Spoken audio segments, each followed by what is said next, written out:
A former politician from the country of Grenada, which we don't talk about very often and basically don't even know where it is, who was set to meet Australia's Minister for Climate Change Chris Bowen today, and who now works for the United Nations, of course, overnight made some of the most ridiculous claims about global warming and our role in it, that being Australia, that I reckon I've ever heard.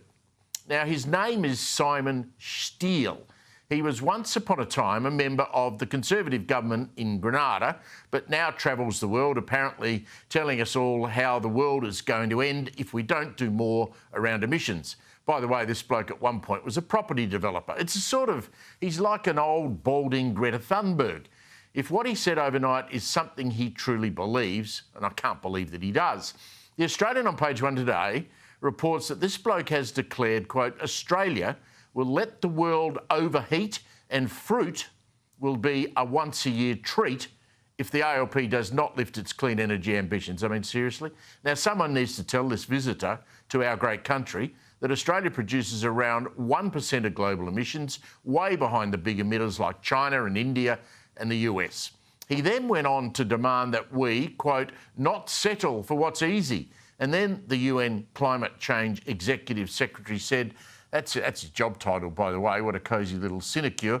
He started to really lose the plot. Now, I'll go into some detail because the frightening thing is this bloke will be telling an already unhinged Minister Chris Bowen as the garbage at that meeting today. He's going to repeat it to Bowen.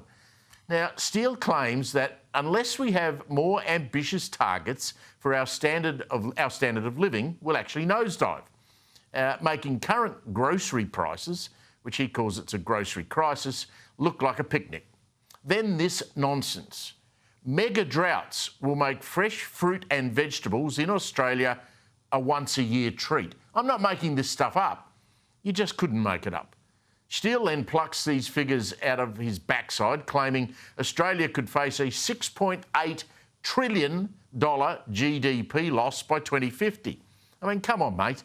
That's just you making stuff up. The rubbish was all wheeled out at an event in Sydney hosted by, you guessed it, the Smart Energy Council, who I'm guessing invited this bloke here in the first place. Now, the Smart Energy Council is a crowd representing the solar industry. Now, what is truly frightening about all this stuff is that it is being taught in our schools. It's being taught in our universities, and so many young people believe it. And what's worse, we have Chris Bowen and, of course, the Teals all kowtowing to the great myth that the world as we know it is about to collapse. Look, I'd just love someone, anyone, in the Canberra media pack, the next time Chris Bowen fronts up, to ask him if he believes that fruit and vegetables in Australia will become just an annual treat if we don't set higher emissions targets. Just a simple yes or no, that's the answer that's required. Bowen doesn't do any one-on-one interviews with anyone who doesn't buy his end-of-the-world view on climate change, and worse, he gives no proper costings of what his crazy dash to carpet bomb the country with solar panels and wind turbines and new transmission lines will actually cost.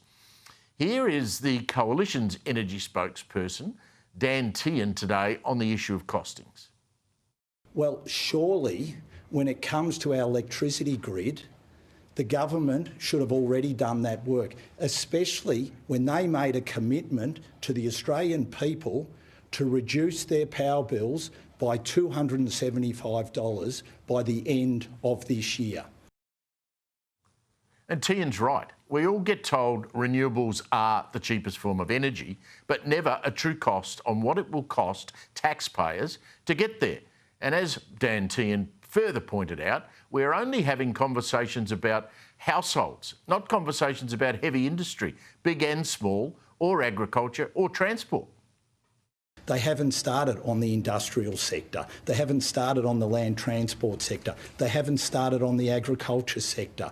Where's all the technology and the investment that we need in those sectors? These are all the things that we've got to work through. This is not something that you just solve by simply saying something. You actually have to demonstrate that you've got a full understanding of what is required and, importantly, know the cost of what is required, because at the moment the cost is being hidden by this government.